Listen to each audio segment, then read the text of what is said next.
Hey, in this video, I'm going to show you 7 keyword research tips you probably haven't seen before, especially tip number 6, which almost everyone ignores. Let's dive in. So if you're excited to learn some advanced keyword research tips for SEO, then crush that like button and let's get started. So number 1, don't target keywords with ambiguous intent. So it's critical that you have a firm understanding of what a searcher wants when they search a keyword. And that reason is because it will dictate how you develop your SEO content strategy and how you structure the page. So there is one keyword type that has ambiguous intent and could make your SEO life living hell.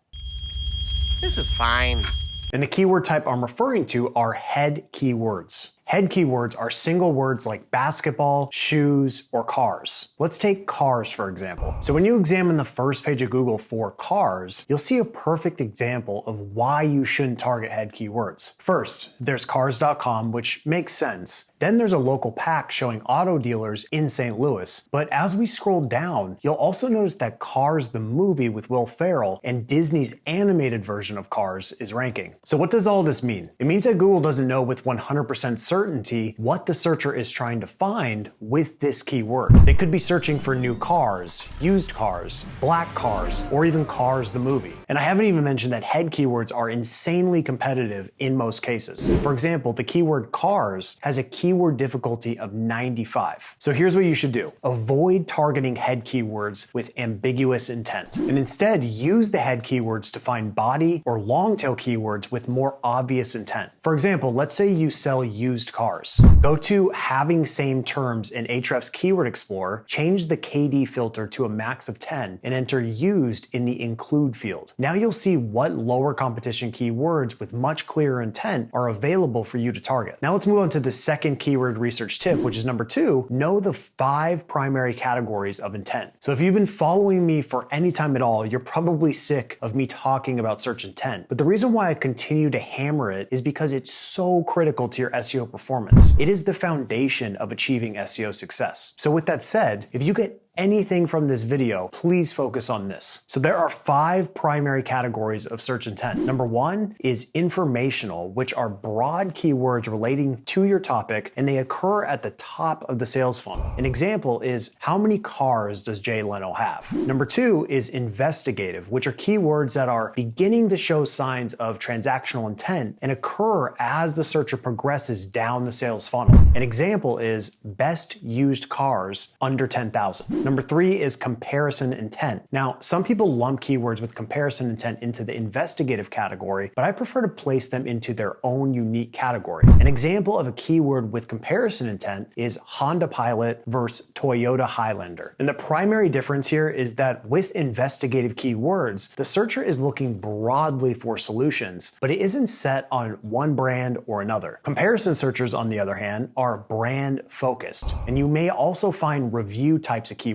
at this stage as well, like Honda Ridgeline Review. The 4th type of intent is transactional, which are the most profitable types of keywords, and they occur at the bottom of the sales funnel. An example is Honda Student Discount or Buy Used Honda Civic. And the final primary category of intent is number 5, navigational, which are keywords that include your brand like Honda or how many miles can a Honda Civic last. So those are the primary categories of intent, but now I want to show you some new types of intent that no one is talking about. Which brings me to keyword research tip number 3, which is learn the new types of intent. So the first type of new intent is called visual intent, and some examples include modern houses or even black shoes. And when you analyze the search results for these keywords, you'll see that there's a prominent image pack above the fold. And the image pack pushes the traditional organic results down below the fold and makes them nearly invisible. So if you ever encounter a keyword with visual intent, you need to consider how you're going to optimize your target page and how you're going to optimize your images so you can rank in Google images. And in most cases, ranking in the traditional organic results is a prerequisite for ranking in Google images for the same keyword. But you also need to optimize your images correctly. That means first, using a unique image and then optimizing that image by adding the primary keyword in the file name and the image alt tag. The next type of new intent is called video intent. And some examples include how to jump rope or how to apply eyeshadow. And just to examine the results for these keywords and you'll see a video from YouTube dominating the results. That means that if you encounter a keyword with video intent, then you need to focus on ranking on YouTube before even thinking about Google. The fourth keyword research tip is to target keywords at each stage of the funnel. So now that you know the different types of intent, you need to understand how keywords work within the confines of a sales funnel. For example, at the awareness stage, you'll find keywords with informational intent. At the interest stage, you'll find keywords with investigative intent.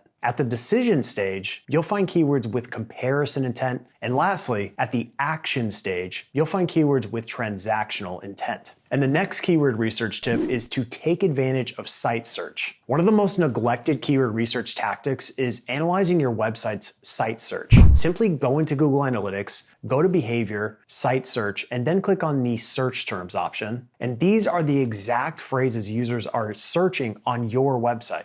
Oftentimes, these keywords are an indication that you need to create new content to fulfill these searches. Or it's an indication that your site architecture is poorly developed because users aren't able to easily find answers to their questions. The sixth keyword research tip is to target unknown keywords. So what I'm about to show you is a powerful way to be a first mover on new ideas within your industry. All you need to do is use websites like Quora or Reddit to find content ideas. Let me show you Quora, for example. So just go to Quora, enter a keyword relevant to your industry in the search, and then go to the by time section and select past month. You'll now see all of the most recent questions, and I recommend focusing on the ideas that have the highest user engagement. Now here's the deal, most people doing SEO only use search volume as their only way of qualifying and validating keyword ideas. And while this is a reliable approach, it's not the only way to validate ideas. You can also use user signals on other platforms to validate ideas. For example, if an idea has engagement on Quora, Reddit, or even TikTok, then that's all the validation you need to attack it for SEO purposes. And trust me on this, most SEOs are not doing this. They purely spend their time finding keywords through traditional means. And the truth is, new ideas often get traction on social media way before search engines catch up. And the seventh and final keyword research tip is to not forget about intent modifiers. So what is an intent modifier? An intent modifier is any word that alters the original intent of the keyword. For example, let's say cars is our seed keyword and it has a keyword difficulty of 95. Well, as you know from the previous example, cars is a terrible keyword to target